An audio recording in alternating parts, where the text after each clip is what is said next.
Sam, tell me about yourself.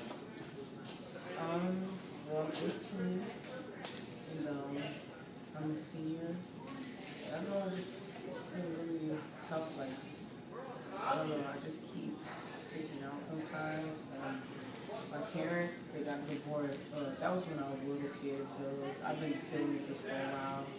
And I'm just gonna take some notes while you're talking. I can't.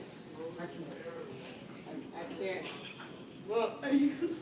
Oh, it's okay. It's just a spider. It's alright. Okay. Hey Sam, how's it going? Oh, it's going good.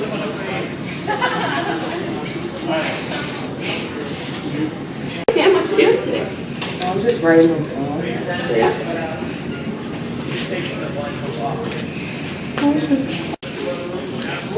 Hey Sam, how are you today? That's good. Well, I hope you're doing well.